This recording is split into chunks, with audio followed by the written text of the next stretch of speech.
Chapter 8. Breakdown. Hermione was on edge from the minute the potions class started, when she and Dean found themselves at a table adjacent to Draco Malfoy and his crony, Goyle. Just what she needed, she thought.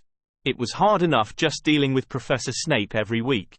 Malfoy had more or less left her alone since their confrontation in the dungeons, but he had been in an increasingly bad mood in the last two potions classes. Padma heard from Mandy Brocklehurst, who heard from Daphne Greengrass that Malfoy's been complaining because a Muggle-born is getting better grades than he is, was Parvati's breathless explanation, and Hermione had to conclude that it was depressingly plausible, from what she had heard about pure blood politics. Hermione just continued to ignore him. After all, there had been people around who were jealous of her intelligence since she was 5. She had no intention of letting anything the little git said interfere with her studies. But Malfoy didn't say anything to her. He only sneered at her a few times. Actually, he sneered at her fairly often, as he kept glancing suspiciously in her direction, but she didn't think much of it. It was only when she and Dean were both bent over the potions book, checking the next step, and Snape was at the far corner of the room making waspish comments at Harry and Ron, that Malfoy made his move. Hermione saw the movement out of the corner of her eye and looked up just in time to see Malfoy toss a handful of something into her cauldron. She didn't quite get a good look at it, but she didn't need to, as the potion's reaction made it obvious, almost instantly boiling over in exactly the same way that Neville and Seamus had botched their potion last week. It was only by reflexes faster than Hermione knew she had that catastrophe was averted. She reached under the cauldron and flipped the burner off before the now explosive liquid touched it. The blast last week had been enough to send Seamus to the hospital wing. As it was, she got a scalded hand for her efforts, but that was the least of her problems, and Snape had turned toward the shouts and was approaching with a wicked grin. "Tut tut," he said, casually vanishing the spilt potion with his wand. "Pine nuts again. Thought you'd try to experiment without permission, Granger. Or did you actually manage to read the wrong page?" "Neither, Professor," she stammered. Malfoy threw them in. "I did not," Malfoy said indignantly. "I can't help it if you don't know how to brew a simple potion, but I saw you throw them. Prove it." Hermione turned a hair paler and looked at Dean pleadingly, but he shook his head slightly. He hadn't been looking that direction, and, Gryffindor though he wasn't about to lie to Snape. "Well, I'd say this work rates are poor," Snape said. Hermione's eyes grew to the size of saucers in horror. "No use trying to salvage what's here, and I'm afraid you won't have time to start over." He vanished the contents of their cauldron without another word. "Professor," she tried again, "we don't even have any pine nuts set out here. The potion doesn't call for them. We didn't put them in." "I still see no proof," Snape said viciously. "You should not make unfounded accusations, Miss Granger, but and 5 points from Gryffindor for talking back." Hermione let out a small squeak and clenched her fists tightly under the table. She wanted very much to walk out right now, but she knew that would just make things worse.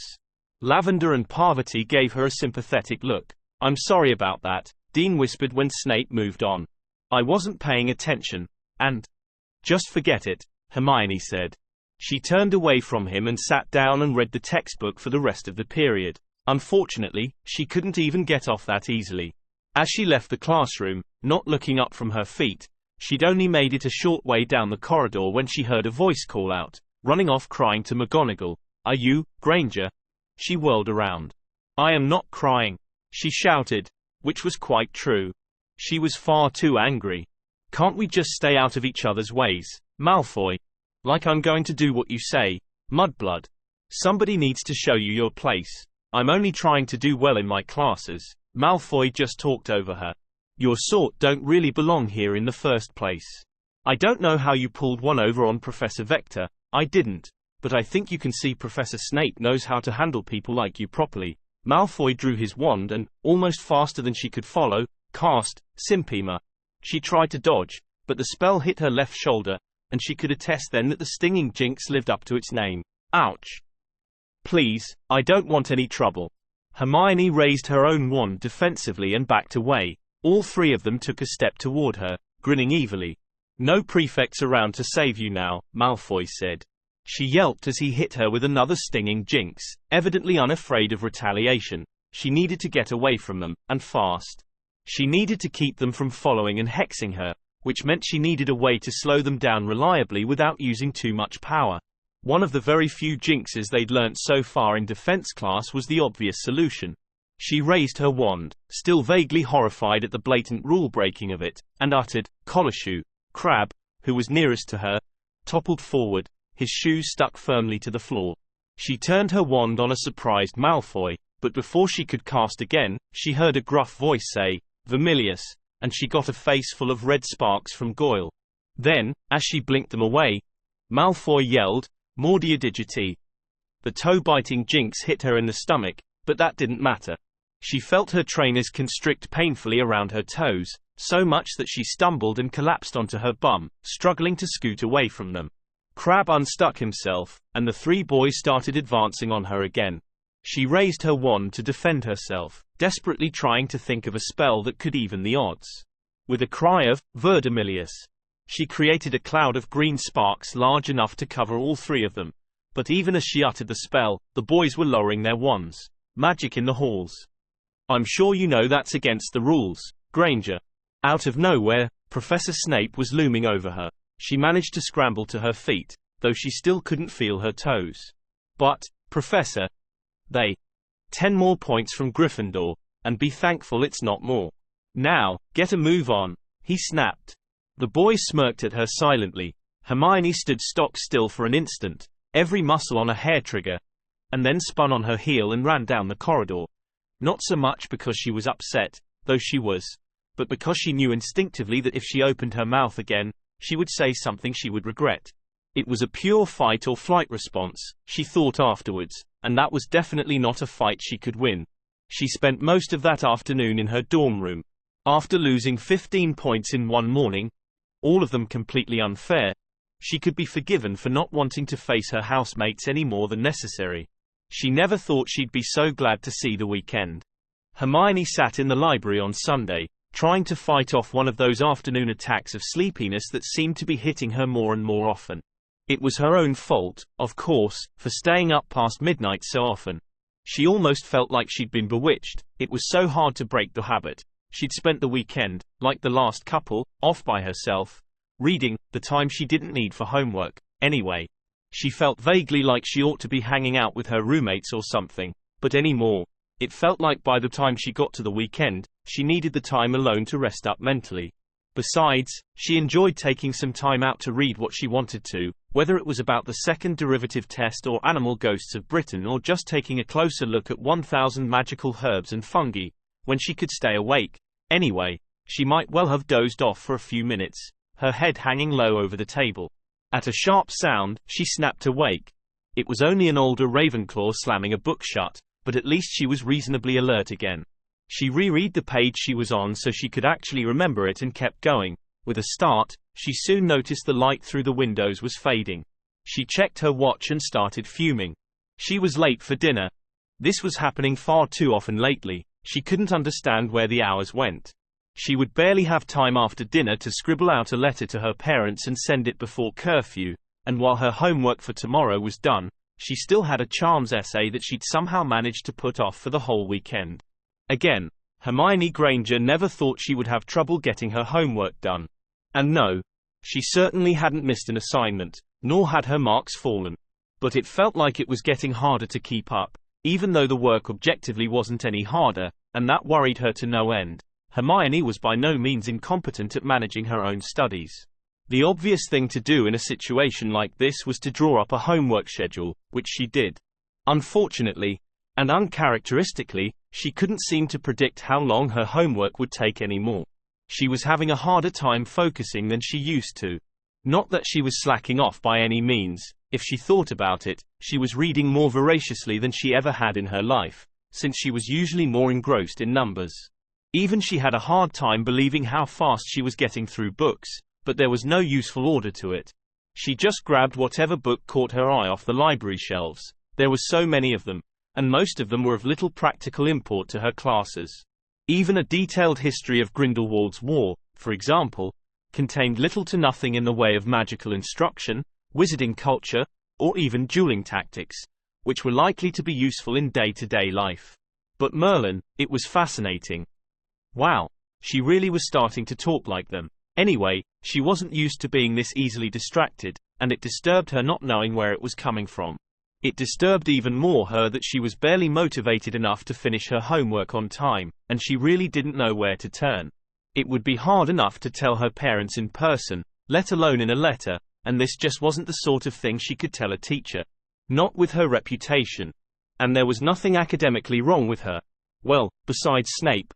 So why bring it up? Hermione ate dinner quickly, paying little attention to what was on her plate and speaking only a few curt words to anyone who spoke to her. She felt exhausted, and the day wasn't over yet. Plus, she still didn't really feel like dealing with people right now. When she was done eating, she then trudged up to the owlery. It was actually starting to feel like a chore writing these letters home every Sunday, which was probably another bad sign. She didn't dislike it. In fact, she would have liked to spend more time on it. But the problem was that time was something she never seemed to have enough of, even when she thought she ought to. And, more to the point, she never really knew what to say anymore, but her mum and dad were expecting her to write, so she went up and hesitatingly wrote out a short note, just putting down whatever came to mind. Oddly, most of the unpleasant things that had been going on literally didn't come to mind. Not until she was sitting up in the common room wondering why not. And if she really would have written them anyway. She tried to get started on her charms essay and managed to write about a foot. That she would probably have to rewrite tomorrow, since she kept dozing off in her chair, rendering it far more disjointed than her usual work. In an unusually clear moment of self-awareness, she decided that she must be even more sleep-deprived than she thought. Normally, if she was behind on her work, and this was behind for her, she would stay up late to finish it. But that wasn't working anymore, since she just couldn't stay awake to do it. She'd have to finish the essay up tomorrow. She wearily climbed the 7 flights to her bedroom and, like Sally Ann had their first night, fell asleep on her bed without even changing out of her robes. Daniel and Emma Granger waited in the kitchen at breakfast on the Monday before Halloween for her daughter's weekly letter to arrive. Sure enough, right on time, a short-eared owl flew up to house and tapped on the window with its beak. Emma opened the window, took the letter from the bird, and fed it a piece of bacon. It hooted happily and flew up into the tree, where it would wait for them to write a reply. The Grangers were still amazed at how intelligent the post owls were. Emma opened the envelope and sighed. Hermione's letters had been getting progressively darker over the past few weeks. It wasn't anything major. It just seemed like the mentions of her classmates were growing fewer, or when she did mention them, it was more often to complain about them. And while she was doing well in her classes, it was becoming clear that history, defense, and potions all frustrated her endlessly. The letters had grown a bit shorter and sparser, too. She could tell her daughter wasn't sure what to write anymore.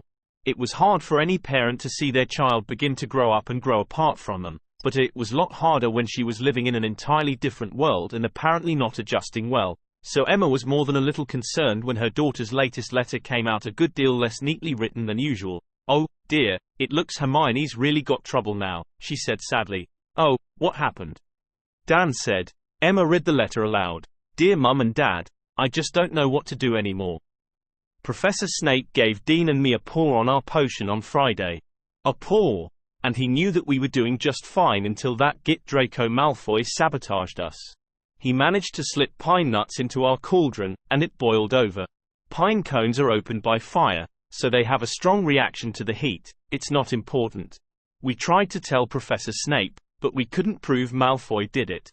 I asked Professor McGonagall if there was anything we could do, but she just said to file a complaint, and I asked around, and people say Professor Snape has complaints filed against him all the time, and no one ever does anything because he has friends on the Board of Governors, including Malfoy's father. I filed a complaint against him and Malfoy, but there's not much she can do because Professor Snape is in charge of the potions grades.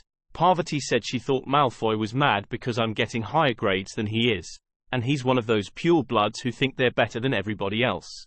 And then Harry Potter and Ron Weasley said to just let it go. Actually, so did Lavender and Parvati. And Neville Longbottom said he thinks Snape and Dumbledore worked together during that civil war or something, and that's why Dumbledore never does anything about him. It's like everyone just accepts how awful Professor Snape is because they can't do anything about it, and the worst part is I can't think of anything to do either. Arithmancy this week was weather forecasting. I don't think it's up to Muggle standards, though. In fact, I'm not even convinced it's really magic like before when we used numerology for probability manipulation, but it seems to work well enough for wizards. I'm really excited for charms this week, though. Professor Flitwick says we're finally going to learn levitation. Love from Hermione. I can't believe they let that man get away with that, Dan groused. Well, we know the magical world is behind the times, Emma said dejectedly. I just wish we could do more for her. It's like year 3 in primary school all over again, except we're not there to hold her when she cries. God, I was hoping I could wait a couple more years before seeing our little girl have her heart broken, Dan said. I don't know what we can do, though. They're going to make her go to a magical school somewhere, and it's really only going to be Hogwarts or that one in France. Just keep encouraging her, Dan. That's all we can do. Dear Hermione, that sounds pretty awful about Professor Snape. He shouldn't be allowed to behave like that, no matter whose friend he is. Out here, if something like that happened, someone would write a letter to the paper and complain. But I don't know if you can get away with that there, especially while you're still in his class. Are there some older students or former students who aren't taking potions anymore who could do something? We wish we could do more for you, but the magical world is so isolated from the Muggle world that we don't have much access to anything, really. We do hope your year isn't going too badly for you. You were so excited to start learning magic this summer, but now it sounds like a lot of your classes are causing trouble. And you don't seem to be all that close with your classmates. We're sure it's hard adjusting to what's basically a completely different culture, but we do worry about you. We want you to do your best, yes, but we also want you to enjoy yourself. If you have any kind of problems, please try to at least find a teacher you can talk to. We know you haven't had much luck with Professor McGonagall, but Professor Vector and Professor Flitwick both sound pretty helpful. Please try to stick it out, at least for this year. If you really think it would help, we can look into having you transfer somewhere else, but, honestly, there aren't that many options. Just remember that we love you and support you here at home. Love from Mom and Dad. Hermione read over the letter with a frown when she took it from the owl the next day. She was all too aware that she wasn't that close to her classmates, and her classes certainly weren't all she had hoped they would be. But transfer? She hadn't even considered that, and she hadn't even told her parents the worst. She wasn't the first person Malfoy had sabotaged in class, not to mention the hexing incidents. But leaving Hogwarts would feel like failing, like giving up. There had to be some way to make things better here. If only she could understand how things worked in the magical world. If only she could understand why she was having so much trouble independent of everything else. She felt like she was on the verge of failing a test that could have passed with flying colors if she tried. If she only knew where to even start. Well, her parents had given her one idea. And she happened to be sitting right by one person who might be able to help. Percy, she said, turning to the red-haired prefect on her left. Yes, Miss Granger. Isn't there anything anyone can do about Professor Snape? Percy glanced up at the high table, where Snape was grimly reading the morning paper and taking a sip of tea. He leaned a bit closer to Hermione. What do you mean? What did he do? Well, he gave Dean Thomas and me a pour on our potion when we were sabotaged by Draco Malfoy. And he took 15 points from me for things Malfoy started. She sniffled slightly. And he's a really unfair teacher in general. Oh, sorry, that's too bad. Percy said sympathetically.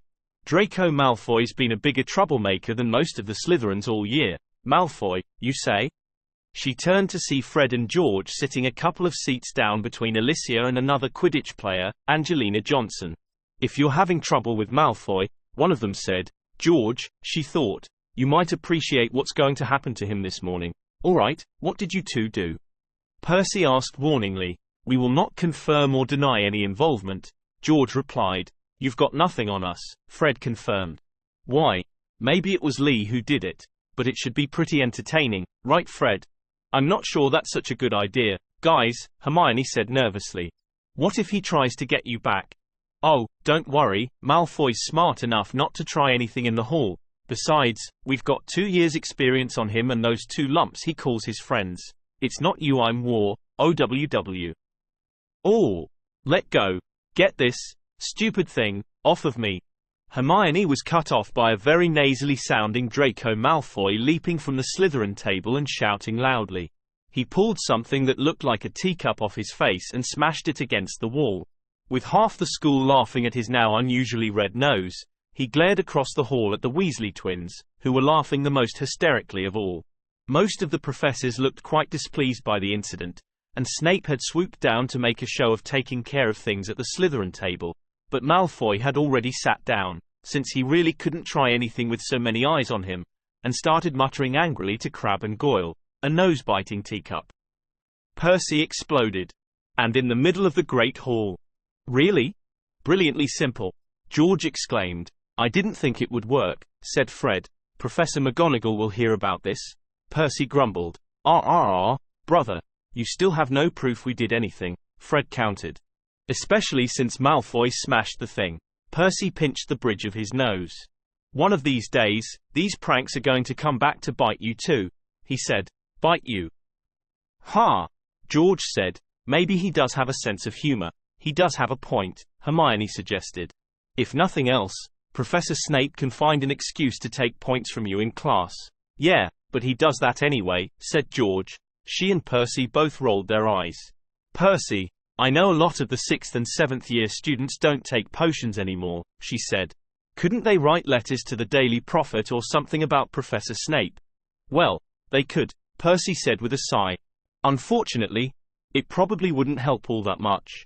There actually was a letter-writing campaign a few years ago, when my brother, Bill, was starting here. A lot of people complained about him, but Professor Dumbledore didn't want to fire him, and Lucius Malfoy convinced the Board of Governors to let him off with what amounted to a slap on the wrist. But you shouldn't worry too much.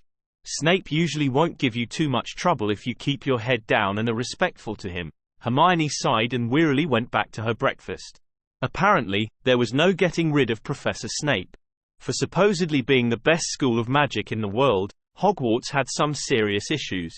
A potions teacher who hated children, and yet nobody could seem to get rid of him was only part of it. History? Binns had seniority on everybody, including Dumbledore. Defense? Supposedly cursed, and, given the small size of the wizarding world, they were lucky to get anyone to teach it at all. And bullying? For Gryffindor and Slytherin alike, apparently, the #1 rule at Hogwarts was, don't get caught. She left breakfast wishing she could go back to bed, and not just because she hadn't got enough sleep. But no, she had charms this morning. Percy went on ahead too. Wherever he went all the time, he seemed to just appear and disappear at random, juggling his 12 classes. So she followed Alicia, with half the Quidditch team close beside, when she heard a voice call out, "All right, weasels, I know it was you." She looked over her shoulder to see Malfoy, Crabbe, and Goyle storming toward them. Wands already drawn. "Why, Mr. Malfoy, I have no idea what you're talking about," George said, obviously holding back a laugh. Since Malfoy's nose was still bright red, "You think almost taking my nose off is funny, do you?" Malfoy fumed. "Did you put them up to this, Granger? I didn't think you had the guts to go out for revenge, no." She cried in horror as Crabbe moved toward her. "I didn't. I know Miss Granger wasn't involved," Fred said, stepping in front of her. "She's far too much of a killjoy for following the rules. You should not make unfounded accusations, Mr. Malfoy," George added, mimicking Snape's voice. "After all, can you prove that any of us was involved?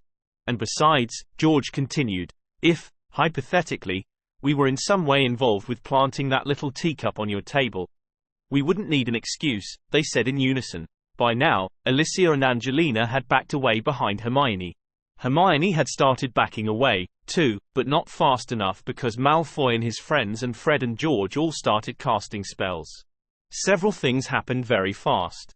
First, spells started flying. She didn't even know who cast what, but she distinctly heard Tarantellegra, Furnunculus, and Vermilius. Then, there was a loud bang as the spells collided and interacted unpredictably, and a whirlwind of red sparks exploded through the corridor. Hermione was thrown to the floor, and she felt a painful heat on her skin as the sparks danced dizzyingly around her eyes. When she came to her senses, she smelt something smoldering. She looked and saw the letter her parents sent her, which, being written on paper rather than less flammable parchment, had been set on fire by those overpowered sparks. "My letter!" she screamed. She scrambled over and quickly beat the little flames out with the sleeve of her robes, but the damage was done. The letter was barely still in one piece and barely readable. "My father will hear about this." She looked over and saw the primary participants in the battle all had boils on their faces and were wobbling on dancing legs. From the blistering sensation on her face, she was sure she had a few boils herself. The hem of Goyle's robe was on fire. Malfoy looked apoplectic, but he didn't try anything else and instead staggered away, presumably to the hospital wing. Fred and George quelled the dancing feet with a simple finite incantatem and helped Hermione to her feet. Phew, things can get a little crazy if you mix too many spells, George said. If you don't still have that boil curing cream from your first week, we have extra. You don't really need the hospital wing for it. We are sorry about that, Fred told her. We didn't think he'd try to start something. Well, not with anyone but us. Anyway, George corrected. See, we've been told on plenty of times before. And, thanks.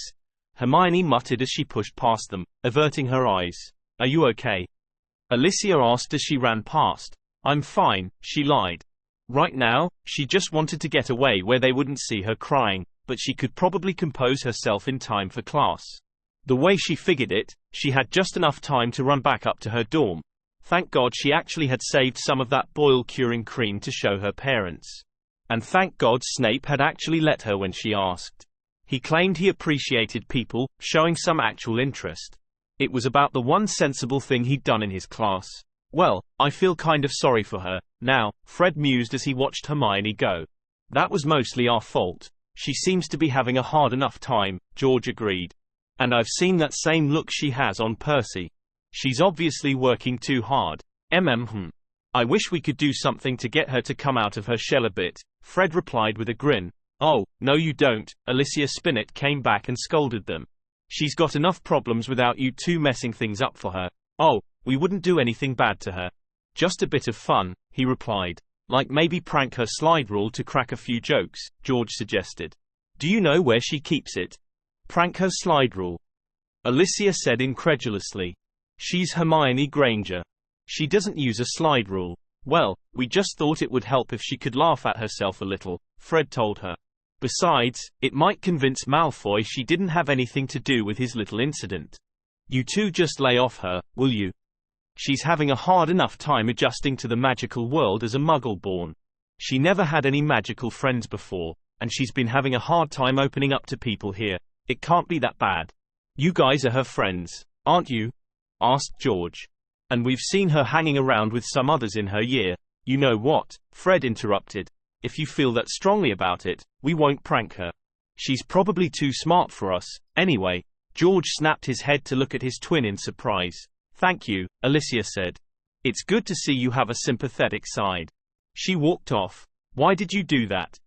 George whispered. Because I just had an idea. I thought that was my job. Not today, brother. Besides, we can't have Alicia tipping little Hermione off. She's too smart to just slip something by her, like Malfoy. But you just said, I said we wouldn't prank Hermione Granger. Have you noticed where she usually sits at mealtimes? Oh. He remembered quite well, now. Exactly. Now all we need is some kind of light-hearted area effect prank to nail the both of them at once. Well, now that you've brought him up, I did have an idea for combining a coma chameleon with a spring-loaded switching siphon. Oh. Do tell. So an exponent means. Cedric Diggory checked his notes. Multiplying a number by itself over and over. That's right, Hermione said. It's a lot like how multiplying is adding a number to itself over and over. The Wednesday afternoon study group was probably the high point of Hermione's week so far, although she was looking forward to Halloween, too. But what with the mess with Snape and Malfoy, plus little annoyances like Ron Weasley being in an even worse mood than normal for no apparent reason, the study group was a definite improvement. It was also some refreshing intellectual stimulation coming off of history. Okay, so, like, 10 times 10 is 100, Cedric continued. 10 times 10 times 10 is 1,000. 10 to the 4th power is 10,000. That's right. Wow. Those are going to be some big numbers pretty fast, Alicia said. That means 10 to the 10th power is 10 billion, Hermione said idly. Alicia laughed. Just as fast with those, huh? What 8 to the 7th power? Then 2,097,152. How about 7 to the 8th power? Roger challenged her. 5,764,801. But I memorized them up to 10 to the 10th. Just like the multiplication tables. she said, staving off any further queries. I doubt we'll do much in class beyond the 4th power this year, and usually only squares. I don't know, said Roger. I think spellcrafting might use higher powers. Huh. Well, that might get complicated, then. I wonder, can you hold on a minute? I want to take a quick look at the library's copy of Principles of Analytic Spellcrafting. Sure. Alicia said. Hermione eagerly rose to head off to the library's textbook reserves. The older girl giggled after she left. She's so cute. Never stops, that one, Roger added with a chuckle. I know. I love how she just runs all over the place like that. Okay, she's not a cat. Alicia, Cedric said. I don't know, Roger joked. I'm not completely convinced she's human. Alright, cool it, you two. She's a first-year girl who just happens to be better at arithmancy than anyone Professor Vector has ever seen. Yeah, but that's the thing. Think what she'll be capable of by her 7th year. She'll probably be the youngest dueling champion ever or something. Hey, maybe she can finally get rid of Snape, Alicia added. All three of them laughed. Yeah, like anyone could get rid of Snape. Cedric finally joined in. Maybe if McGonagall, Flitwick, and Sprout all chased him out an upstairs window, he'd go away. Hermione stood very still by the reserve stacks. It must be something about the acoustics of the library, she thought. They must not realize she could still hear them. She tried to shake it off. After all, it was just good-natured ribbing. But still, as nice as her arithmancy classmates were, she couldn't entirely shake the feeling that they really did think of her as their little pet firstie, or else something exotic to be put on display, like she didn't quite fit with them, and getting rid of Snape. If only. As for the book, well, she only needed to flip through a few pages to find her answer. She should have known that spellcrafting would involve taking a lot of 7th powers and 7th roots. She even saw things as high as 21st powers in some places. She put the book back and returned to the study table, trying her best to smile as if nothing out of the ordinary had happened. After all, why should she let it worry her? If the others noticed anything amiss, they didn't say it. It happened at dinner that night. Hermione ate in her usual spot, mostly in silence aside from an occasional comment to Percy Weasley beside her. Between the main course and dessert, an impressionable second-year Gryffindor named Katie Bell came up to Percy from his other side and spoke to him. Excuse me, Percy, she said, holding up a small box. Could you take a look at this, please? She stepped to the side slightly, so that she could see both Percy and Hermione. What is it? He asked, taking the box. I'm not really sure, she said. I was hoping you could tell me. Well, let's just take a look, then, he said importantly. He opened the box, and, suddenly, something sprung out of it in a cloud of colorful smoke, hitting both Percy and Hermione square in the face. Hermione was momentarily blinded by the smoke and felt something like cobwebs brushing through her hair, which she tried to swat away, coughing. When the smoke cleared, she immediately noticed two things. First, everyone around her, including Katie Bell, was laughing and pointing at her and Percy, but mostly at her. Second, Percy's normally red hair was now light brown. Percy, your hair, she started, but when Percy turned to her, his eyes went wide. Miss Granger, he said, pointing at her own head. Hermione quickly pulled a handful of her hair in front of her face. Eek! She squealed in protest upon seeing that her frizzy brown hair had taken on the color of Percy's usual flaming orange. Fred. George. What did you do? Percy shouted, rising to his feet and rushing over to where the twins were sitting. Hermione followed him. We're sorry, do we know you? One of them said. The face looks familiar. But I just can't match it with that hair, the other added. All right, you two, cut it out. What did you do to our hair? They switched the colors. Percy, Hermione whined. Oh, look, Fred, it's our long-lost sister. Kind of creepy how much she looks like Mum. Ooh, she's even got the death glare down, George said upon seeing her face. Does anyone have a mirror? Percy demanded, looking around at the girls at the table. One of the older girls pulled one out of her robes whilst smirking loudly. He took a look. Oh, come on. Change it back right now. Lighten up, Percy. It'll change back on its own in a few hours, said George. Yeah, a few hours, overnight, tops. Hermione looked in the mirror after Percy put it down. She wasn't exactly fashion savvy, but she could tell that that was not her color. But why'd you have to involve me in this? She complained. Well, you're the one who decided to sit next to our brother. That's a dangerous endeavor, that. And, besides, we thought you could afford to lighten up a bit, too, Miss Granger. Or, I'm plenty enlightened already, thank you very much. She spun on her heel and stalked away, though she was secretly relieved that she wouldn't have to explain to her parents how she became a redhead. That evening was not particularly pleasant, however. She had to take quite a bit of ribbing from her roommates, and she didn't dare go down to the common room. Tomorrow was Halloween, after all, and the jokes were coming fast and furious, on top of the obvious, Weasley sister, jokes. She also didn't get any sleep before midnight, again, when she had to go out to astronomy class. At least it was too dark to see her hair properly there. Good God! Why couldn't the magical world be more normal? But she was glad to see that her hair was, indeed, back to normal by morning. Having flaming orange hair for Halloween would have just been too much. Unfortunately, it seemed like that was the only thing that would go right that entire day. Author's note: Simpima is based on the Greek for sting. Mordia digiti. Based on the Latin for bite toes. Chapter 9. Halloween. What happened to all my socks? Hermione Granger awoke on Halloween morning after a short and fitful night's sleep with her hair as unmanageable as ever, but brown again. She had slept late and missed breakfast, but plenty of people did that the morning after astronomy class. But now, she was going to be late to charms if she couldn't get dressed soon. What happened? Said a bleary-eyed Lavender Brown as she pulled herself out of bed. I can't find a single pair of socks that match. Where did they all go? I don't know. Gwendolyn must have taken them. Their roommate, Lily Moon's deranged calico cat, Gwendolyn, was nowhere to be seen. And of course, Lily and Sally Ann would have cheerfully got up and headed down to breakfast 2 hours ago. Try under Lily's bed, Parvati said with a yawn. HMPH. Hermione knelt down beside Lily's bed and lifted the sheets. 2 yellow eyes peered out at her. As her eyes adjusted, she saw the outline of feline form sitting atop a bed of socks. Gwendolyn, give those back. She reached under the bed to grab a handful of them, but suddenly, there was a loud hiss, as a multicolored ball of fur flew out from under the bed and across the room. OWW. My hand, she shouted, holding her arm up. A bright red scratch was visible across the back of her wand hand. Parvati looked a bit squeamish at the sight of blood, and Lavender winced. Ooh, she said. Well, don't worry. Madame Pomfrey can fix that up in a jiffy. Lily really needs to do something about that cat, Hermione complained. She wrapped her hand with some tissues while she finished getting dressed, and then ran over to the hospital wing to get her hand healed.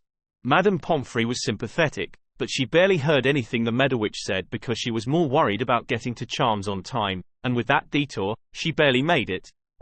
Good morning, Miss Granger, Professor Flitwick pleasantly said from atop his stack of books as she rushed in and took the only open seat. And good morning, class.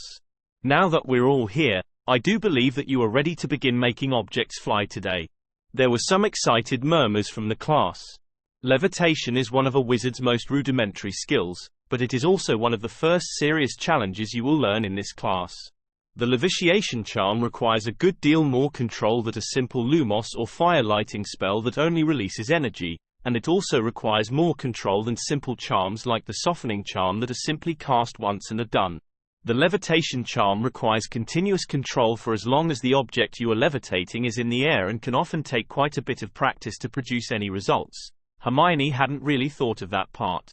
She was pretty far ahead in studying the standard book of spells, and there were the spells they used in Arithmancy, but she hadn't tried anything yet in either that required continuous control. Professor Flitwick spent quite a bit longer than usual, more than half the class, explaining just how the levitation charm worked and how to cast it, having them practice the wand movements at several points. At 8 syllables, Wingardium Leviosa was one of the longest incantations they had learnt, and lining it up with the swish and flick motion was tricky. But by the time they moved on to the practicals, Hermione was pretty confident in her ability to cast the spell. We'll do this in pairs, so that one of you can act as a spotter, Flitwick said as he began to levitate feathers to the students' desks. This charm can be temperamental to those who are first learning it. Now, then, Mr. Potter and Mr. Finnegan, I think. Hermione looked to where the boys were sitting. Harry Potter looked relieved and Neville Longbottom, who had been looking in his direction, looked dismayed, and Mr. Longbottom with Mr. Thomas. She wouldn't be paired with Dean. Her eyes swept over where everyone was sitting and made the connection. "Oh no! And Mr. Weasley with Miss Granger." Ron groaned loudly, and Hermione nearly did herself. This was just not her week. Ron scooted his seat nearer to hers as Professor placed a feather on the desk. Hey," he said. "Hey," she replied wearily. Your hair's back to normal now," Ron told her. "Thanks for noticing," Hermione grumbled. "Hey, I know Fred and George can be annoying, but they never do anything really bad to anyone who doesn't deserve it." She rolled her eyes at the boy. "Yeah, that's so reassuring. Now remember to put all the parts together," squeaked Professor Flitwick. "Be sure to use that nice wrist movement to let the magic flow freely. Swish and flick, swish and flick. And saying the incantation correctly is just as important. Remember, the incantation triggers the specific action of the magic, and things can go very wrong if you don't say it just right. Don't forget the story of Juan Carlos Barrufio, who scored a knockout on himself in the 1957 World Dueling Championships when he said S instead of F, and dropped a buffalo on his own chest." The class giggled and shuddered in equal amounts at one of Professor Flitwick's many humorous stories from his days on the dueling circuit. If that were really true, that had to say something bizarre about how magic worked, Hermione thought.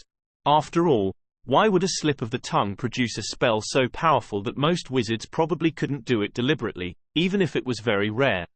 It was something to investigate in Arithmancy later. She watched around the room as people began trying to cast the levitation charm, without much success. At the next desk, Harry and Seamus both swished and flicked, but their feather didn't even twitch. Hermione suppressed a yawn. "Why don't you go first?" she said wearily. "Sure. Thanks." Ron tried to swish and flick, but he didn't produce any results either. She let him go on a few times, just watching to make sure he didn't do anything temperamental. She wondered how she had got to this point. She'd barely spoken to the boy since the dog incident, or his friend, Harry, for that matter, and largely by choice. Percy was pretty good, and the twins at least tried to be helpful in their own bizarre and, frankly, troublesome way, but she hadn't seen anything to improve her opinion of Ron all year. But then again, she was starting to feel a little conflicted about thinking that. After all, she'd barely talked to Ron and Harry before that night, let alone after it. Sure, they were dumb and reckless. Scratch that, they were boys. She mentally rolled her eyes. But those two objectively didn't get in anywhere near as much trouble as Fred and George, and their troublemaking was what had really rubbed her the wrong way in the first place. Well, that, and Ron was pretty short with her when she tried to talk to him before. Still, she wasn't sure if the duo had got in any trouble since then. None that she'd heard about, anyway, and from the sounds of things, Harry was too busy with Quidditch practice for that. No, her problem lately was that she didn't feel like dealing with people. Exactly why was hard to articulate. They were an extra element of uncertainty in her precariously balanced life. She thought back to the half-burnt letter her parents had sent her on Tuesday. They had sounded so concerned about her, even though she hadn't told them half of what was going on. She supposed they were right. It was so hard to find anyone to talk to, but she was worried about very different things, like getting her coursework done, and at the moment, she also had to worry about Ron, who was still waving his wand in a very unsteady pattern that certainly wouldn't get the spell to work. "It's more of J-shape on the swish," Hermione said offhandedly. Ron gave an annoyed-sounding grunt and started swinging his arm in a very wide arc. "Why, I guess that prank was kind of funny." She tried to make small talk. "I was just worried I was going to have to explain it to my parents." "Aha," he said. She didn't think he was listening to her. Not that it much mattered. He kept swinging his arm in a wide arc. "You really shouldn't swing your arm that far. It's more of a wrist movement." They were interrupted by a shout from Harry's and Seamus's desk. Seamus had hit their feather with his wand and set it on fire. Harry quickly put it out with his hat. Ron turned back to his own feather. "Wingardium Leviosa SA." He shouted it this time and flailed his long arms, nearly hitting Hermione in the face. She forced his arm down by the wrist. "Ron, you're saying it wrong," she snapped. "And you're going to put someone's eye out. Like mine. It's Wingardium Leviosa. You need to swish from your wrist, and make the gar nice and long while you're doing it." Ron turned to her and positively snarled, "If you're so clever, do it yourself. Then, fine." She rolled up her sleeve and held her wand aloft. Carefully feeling the magic flow through it, she swished it in front of her in a backwards J shape and then quickly flicked it toward the feather. Wingardium Leviosa, she pronounced. The feather slowly rose off the desk, picking up speed as it went higher and finally coming to rest fluttering freely about 4 feet over her head. Professor Flitwick clapped his hands. Excellent, excellent, he squeaked. Everyone see here, Miss Granger's got it working. That's it. Now focus on holding it steady. Hermione smiled weakly at the praise, but Ron was still scowling. See, it's not that hard, she told him curtly. Just be careful to follow the steps closely. Ron just scoffed at her, but between her and Professor Flitwick, and later Harry, who was watching both of them closely and soon got the charm working himself, they got Ron through all the steps by the end of the class. But he still only made the feather hop and flip over, and Professor Flitwick recommended some more practice to get it just right. Predictably, Ron was in a very bad mood by the time they left class to head down to lunch. Granted, Hermione wasn't in a very good mood, either, but at least she was quieter about it.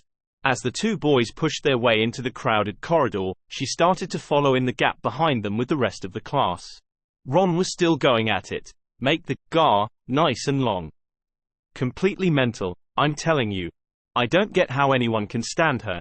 Well, you're not so friendly yourself, she thought. She pushed her way past the pair in annoyance, nearly tripping over Harry's feet on the way. Harry might have misread her a bit because he said, I think she heard you. So?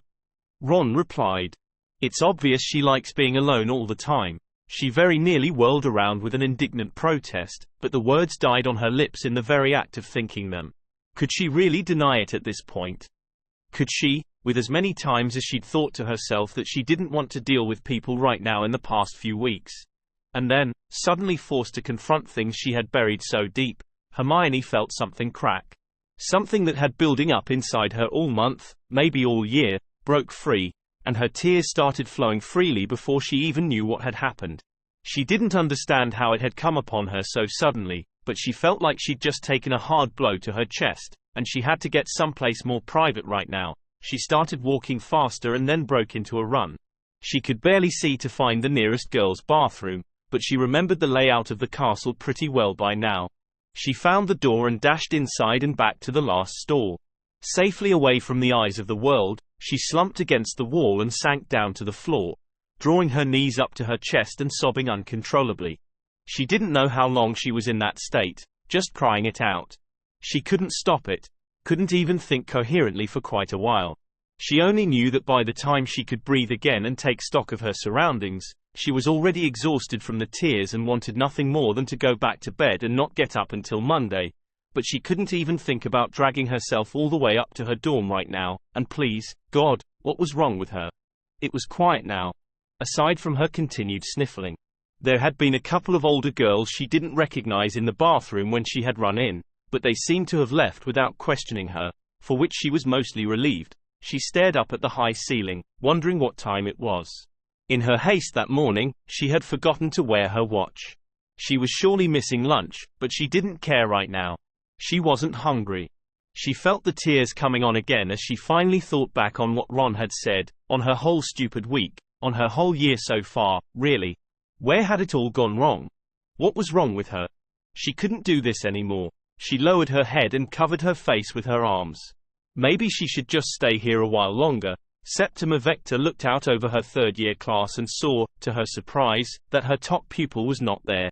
As far as she knew, Hermione Granger had never missed any class before, and she was pretty sure she would have heard of it if she had. It could be for any number of reasons, of course, but it did give her cause for concern. Miss Spinnet, where is Miss Granger? She asked. I don't know, Professor, Alicia said, looking uncomfortable. Fred told me at lunch he thought his little brother said something that upset her, but I don't know where she went. She sighed. Children could be so cruel sometimes. She could tell the girl had been having difficulties already. Still, there was nothing she could do right now. Well, the next time you see her, please tell her to come and see me so that she can pick up her assignments. Yes, Professor. Hermione had barely moved from her spot slumped against the back wall of the loo. She'd sat atop the toilet lid, laid flat on the floor, and leaned with her forehead against the wall at times, shifting whenever her legs got too stiff. She ventured out of the stall only once, to wash her face, but she was discouraged by how disheveled and puffy-eyed she looked in the mirror and quickly ducked back inside, alone with her thoughts. I'd know that ridiculous bushy hair anywhere. You'll pay for that, mudblood. Somebody needs to show you your place. She couldn't do this anymore. She'd been called names before. Not outright slurs. But there were always a few people who would make fun of her unmanageable hair or her oversized teeth, or, more recently, about how plain she was, and worse than that, too. Back in year 3 of primary, a few of the boys started calling her a freak, because she was getting maths tutoring and doing things like long division and multiplying large numbers. She'd broken down several times and barely made it through that year with a lot of support from her parents. It was the only time before now that they'd considered switching her to a different school, but the next year was when she skipped to year 5, and everything was fine again, and she'd learnt to develop a thicker skin since then. She ought to be able to handle bullies by now, even of Malfoy's caliber, and if that were the only problem, she easily could have done. The hellhound on the 3rd floor, Malfoy jinxing her in the corridors, anything involving the Weasley twins. She couldn't do this anymore. Her parents had always been there for her, and they still gave her all the support they could, of course, but she felt like she couldn't fall back on them anymore. Not like before. It was more than just that she was away from home. She hadn't told them half of what was going on around here. There were so many things that she felt like she couldn't, that they wouldn't understand. She didn't understand herself. It was maybe for the same reasons that she wasn't completely comfortable talking to any of the professors, not to mention that parts of it could get her in trouble. But after week of this, it just felt so isolating. And she was having enough trouble with that as it was. You keep to yourself. And you are separate from all others. I do expect you to stay awake in my class. Must get lonely, though, don't it? What do normal girls talk about? Anyway, chronic sleep deprivation. You don't seem to be all that close with your classmates. Barely being able to keep up with her homework. I don't know. I'm not completely convinced she's human. Not really even wanting to talk to anyone about it anyway. She couldn't do this anymore. It wasn't what Ron had said that had sent her. She'd been called a lot worse before. No, what really got to her was how much of it was true, and what really ate her up inside was how much she had brought this on herself. She'd promised her parents that she'd make some friends here. Sure, she was naturally shy, sometimes painfully so, but it wasn't anything she hadn't done before. She'd always managed to make a couple of friends, even through the worst of it. But how had she fared at Hogwarts in these past 2 months? Her roommates were kind of her friends, even though they had nothing in common. There was her Arithmancy study group, the same class she was missing right now. She almost leapt up and ran to the classroom right then, but she didn't. She couldn't bear the shame of walking in there like this, of facing Alicia, Cedric, and Roger dazed, red-eyed, and tearful, of facing Professor Vector like that. She shuddered and curled up tighter in the corner. Still, objectively, she could reasonably call her study group her friends. Of course, she didn't have a lot else in common with them, either. Alicia, Cedric, and Roger were all Quidditch fiends, and she had little to no interest in sports of any kind. They were also 2 grades ahead of her. They were taking different classes, they could go to Hogsmeade, they were starting to think about dating, and, most of all, they had all been raised in the wizarding culture. As nice as they were, she felt like there was a gap she just couldn't cross. Not to mention how Roger kept calling her the human slide rule. But why was she pushing them away so much lately? She'd got off to a good start and made some friends, and then everything fell apart. She closed herself off in her own little world that she loved and hated at the same time. She stopped talking to people, drowned her sorrows in books, and all but stopped sleeping. She was acutely aware that it wasn't academically or psychologically sustainable, but she'd gone so deep into it that she didn't know how to get out anymore. She felt like she could barely say she had friends now, and it was her own stupid fault. What was wrong with her? She couldn't do this anymore. She couldn't do this to herself anymore, and she had no idea how to fix it. She kept sitting against the back wall, crying off and on. "Hey, Brown, Patil," Alicia Spinnet said on her way back from checking the library. "You two are Hermione's roommates. Have you seen her lately?" Lavender and Parvati turned around. "Not since Charms. Is something wrong?" Lavender said, "I don't know. She wasn't in Arithmancy, and that's not like her. I didn't think she'd miss that class for anything. She missed Arithmancy?" Lavender said, surprised. "Wow. I know Ron was being a real git to her after Charms, But I didn't think she'd take it that bad. I don't know, Parvati countered. She's been really distant lately. Maybe it's something else. Well, either way, if you see her, tell her Professor Vector wants to talk to her. And, just make sure she's all right, Alicia said, sounding concerned. I've been getting worried about her, too. Sure thing. We'll keep an eye out. It was by pure luck that Parvati noticed anything out of the ordinary when she wandered into the first-floor girls' loo in the East Wing. It wasn't much, just a soft sound of sniffling coming from the back. She approached the last stall and saw someone sitting on the floor behind the door. Someone wearing trainers. Only a handful of girls in the school wore shoes like that. Hermione, is that you? A small, tortured squeak came from behind the door. Go away. A familiar voice whimpered. Hermione, it's me, Parvati. There was no response. Are you okay? Alicia Spinnet said you missed class. Leave me alone. Have you been here all afternoon? Is this about what Ron said? You shouldn't worry about him. You know he can be a right bloody git sometimes. Please, Parvati, I just need some time alone to think, Hermione said, her voice hitching with tears. Parvati frowned. There didn't seem to be much more she could do from here. Well, okay, Hermione. Just remember to come down for dinner.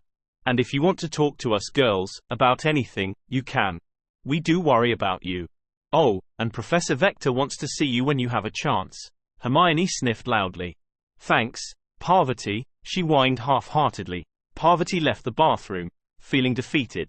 As Professor Vector looked out over the Halloween feast, she was one of the few people who was not celebrating. She scanned the Gryffindor table from end to end. That bushy brown hair was easy to spot, and she was certain Hermione Granger was not at the table.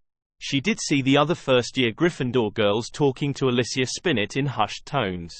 Perhaps someone had seen her, at least. Vector even looked at the other tables, but the girl was not to be seen in Cedric Diggory's circle of friends, nor in Roger Davies' S. Everything all right, Professor? Hagrid leaned over to ask her as the feast began. Oh, just worried about one of my students, she said. I think. But she was cut off as Quirrell, of all people, burst through the doors of the Great Hall. She hadn't even noticed he was missing, and ran up to the high table in front of the headmaster, screaming, Troll in the dungeons. Troll in the dungeons. East Wing. Headed this way. Then he gave a high-pitched squeak and muttered, Thought you ought to know. Quirrell toppled forwards and collapsed to the floor in a dead faint. So much for this year's defense, Professor, Vector thought. The Great Hall was pandemonium. Many students leapt to their feet and started running around like headless chickens, trying to escape, but mostly colliding with each other. Dumbledore rose from his chair and, quick as lightning, fired off a loud purple firecracker from his wand. The hall calmed somewhat, but only when the headmaster fired off 3 more firecrackers did he obtain silence. Albus Dumbledore was rarely seen angry.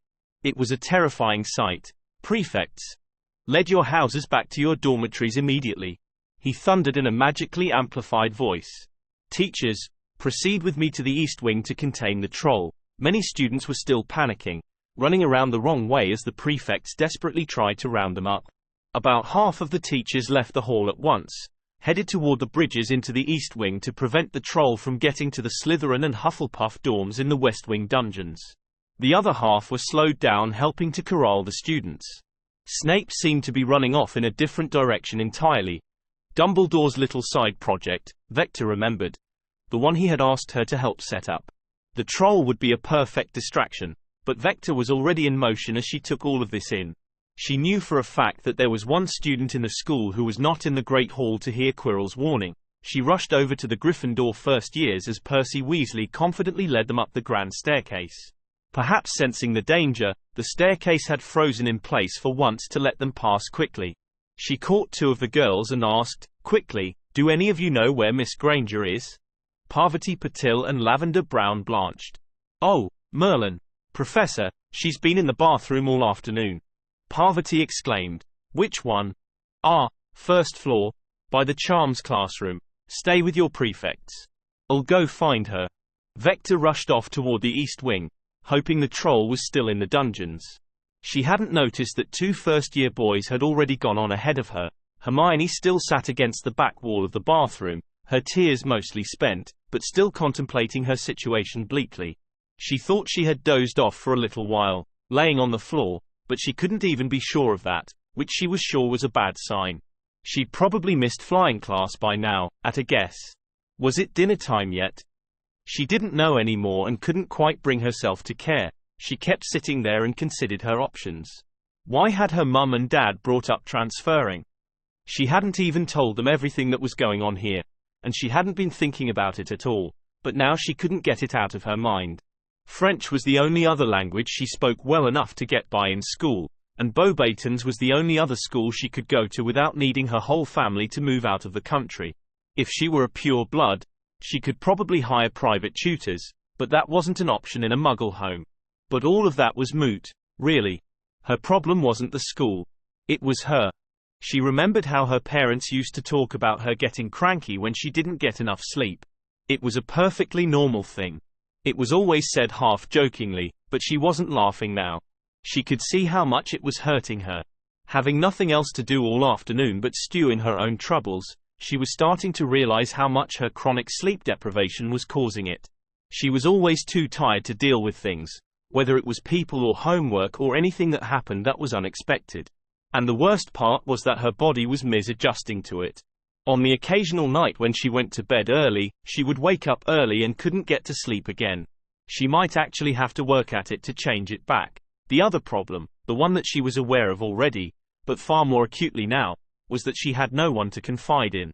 Usually, she didn't want to, lately, but even someone as reserved as she was needed to actually talk to people. And she'd barely even been trying. She couldn't get that thought out of her head. She'd barely been trying to maintain her friendships. She'd barely been trying, by her standards, to do her homework. She hadn't been trying to get a good night's sleep in weeks.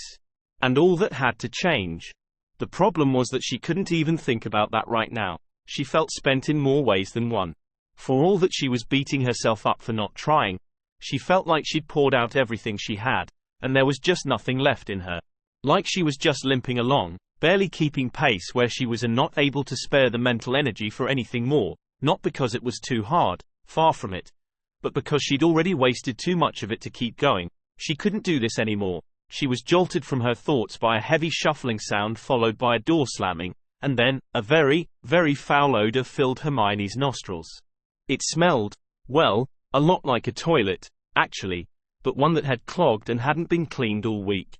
Thinking the only thing that came to mind, that someone had had a very unfortunate accident, she wearily opened the stall door and staggered out to see if she could help. She stopped when she found herself face to face with a hulking wall of flesh. The creature stretched up taller than Hagrid and seemed to be all lumpy torso and big, swinging arms that dragged a wooden club as large as a man behind it. It had thick folds of granite grey skin like a rhinoceros that turned horny and knobby on its huge feet. High above, a small, bald, disturbingly ape-like head sat atop its lumbering body, betraying its tiny brains.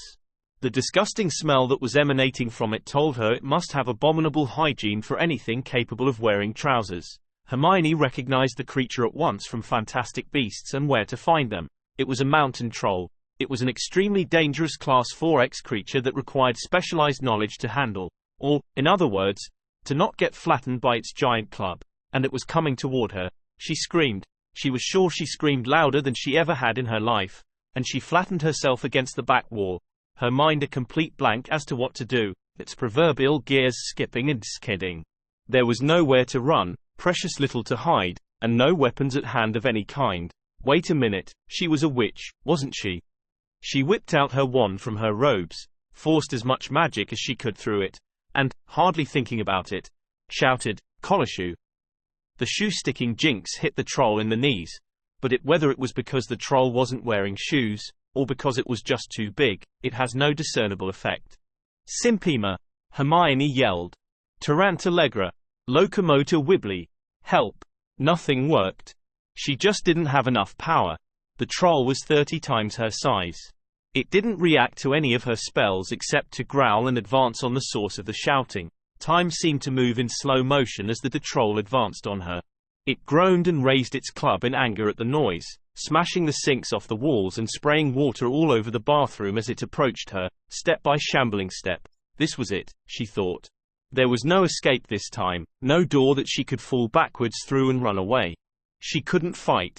She couldn't even accidental magic herself out because you couldn't apparate inside Hogwarts. She was completely cornered, and there was a Class 4X creature coming to squash her flat. With the Hellhound, she had turned hysterical. It wasn't really that hard to get out, and there had been no time to see her life flash before her eyes. Not so now. Her wonderful memory reminded her of everything, that is, except for anything that would get her out of this alive. She was going to die. She was going to die. She was going to die alone and as good as friendless in a bathroom, hundreds of miles from home, at the end of the worst week, maybe of her entire life. Her parents' last memory of her would be a letter telling them that after all of 2 months in the magical world, she just couldn't take it. And when they found out what had happened today, if they found out what had happened today, they would learn she was even more right that they thought, that it had actually killed her, and there was nothing she could do about it. For someone who couldn't stand to get a B on a test, or an acceptable here at Hogwarts, there were no words to describe the feeling of facing certain death at age 12 and knowing in that moment that she had utterly failed at life. Actually, there were just no words to describe the feeling of facing certain death at age 12 in the first place. She was sure she was about to faint and was almost glad for it. It would be less painful that way. Hermione was sure her brain had given out on her completely when she saw 2 people, 2 boys, run into the bathroom behind the troll. The last 2 people she ever expected to see. Harry Potter and Ron Weasley. Distracted. Harry yelled. He started grabbing bits of debris from the destroyed sinks and throwing them as hard as he could at the troll's head. Ron followed suit, but the beast barely even noticed. It slowed down and looked about as if confused, then shambled forward again. "Oi, pea-brain, over here!" Ron shouted as he managed to beam the troll in the head with a broken tap. That actually did get its attention. It lumbered around, staring at Ron, making the connection in its tiny mind. Then it raised its club at him. "Ron, watch out!" Harry yelled. Ron ducked under the club as it came down, tearing through the wooden walls of the nearest stall and knocking him to the ground under the debris. Hermione held her breath and only let it out when she saw Ron starting to crawl out from under the debris. But that was the only coherent thought she could form before the gears of her mind jammed completely. The troll had moved away from her? What? How? How could she have been saved from imminent death by the 2 boys who least cared about her right now? Well, besides Malfoy, if she had been in her right mind. But the troll raised its club again and, "Ron, move." The troll's swing went wide as it was distracted by Harry's shouting. Harry ducked just in time to avoid having his ribcage bashed in, and the club went through what was left of the row of sinks. "Hey!" Ron was throwing things again, standing by the stalls and desperately trying to get it away from Harry. It swung bulk around again, and Ron dove as it brought the entire row of stalls down on top of him, but Harry used his small size to slip by behind it. "Come on, run, run!" Hermione barely registered Harry yelling at her. Run? Run where? There was still a troll between the 2 of them and the door. She stayed flat against the wall and shouted an incoherent protest. All 3 of them shouting at once seemed to drive the troll mad. It roared, something like a cross between a braying donkey and a howler monkey, and started swinging its club wildly, up, down, and all around it, demolishing the entire room in seconds. Splinters of wood and fragments of porcelain were hurled everywhere. Hermione's hands flew to her face to protect it. The troll lunged toward her again, and its club pounded a deep dent in the wall just over her head. Then, Ron was struggling to get out of the pile of wood chips, screaming as loud as she was as the troll made for him as if to step on him. She was frozen in horror. She had to do something, but what? She couldn't just stand there and watch Ron die. That this was all his fault in the first place was the furthest thing from her mind right now. But her brain still wouldn't engage. Even she didn't know any spells to handle a creature that big. Harry looked equally scared for his friend, she could see, but he did do something about it. Something incredibly stupid. He ran towards it. He took a running jump and started climbing up the troll's crudely cut leather clothes. He was surprisingly good at climbing, but what in God's name was he doing? He grabbed it around the neck from behind, but it didn't even seem to notice. It lifted its foot over Ron's prone form. Except the troll definitely did notice when its stomping about swung Harry around, and he accidentally jammed his wand up its nose. The massive foot missed Ron by inches.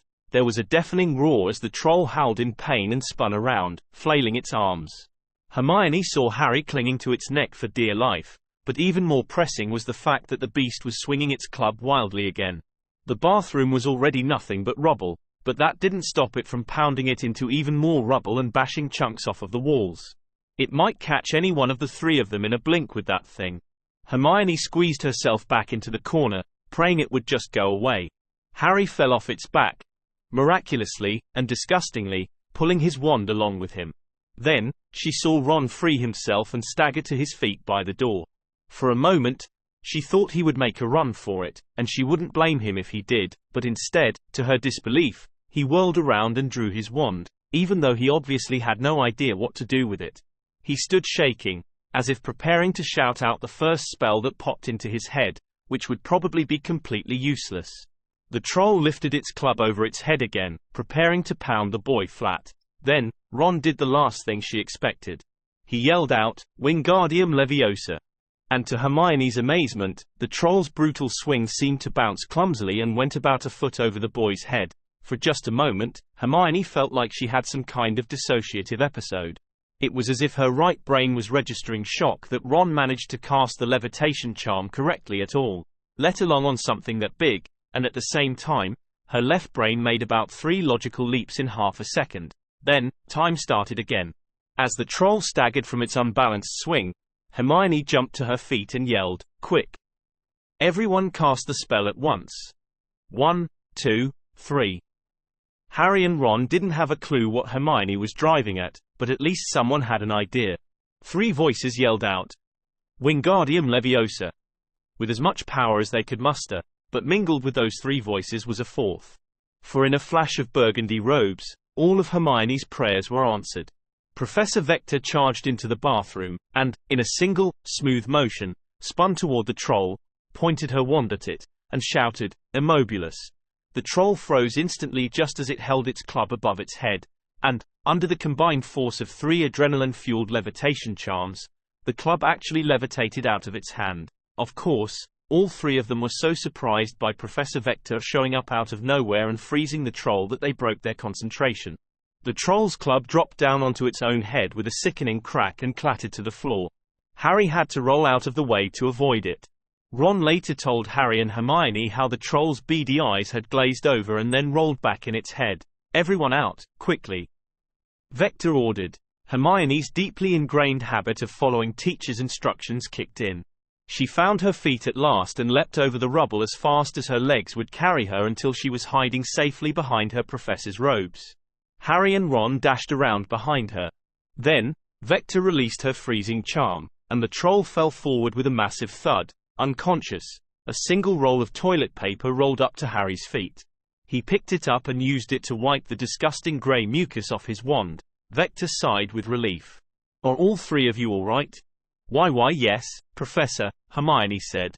Truthfully, she still felt like her heart was going to jump out of her chest, but at least she was in one piece. Harry and Ron just nodded. "Well, you're very lucky, all of you. I don't think I have to tell you at this point how dangerous mountain trolls can be," she said, surveying the destroyed lavatory. Water was still spraying everywhere, and there was barely one board or pipe standing upon another anymore. "I don't know how you pulled off that spell, but that's not a good way to stop a troll, if you can help it."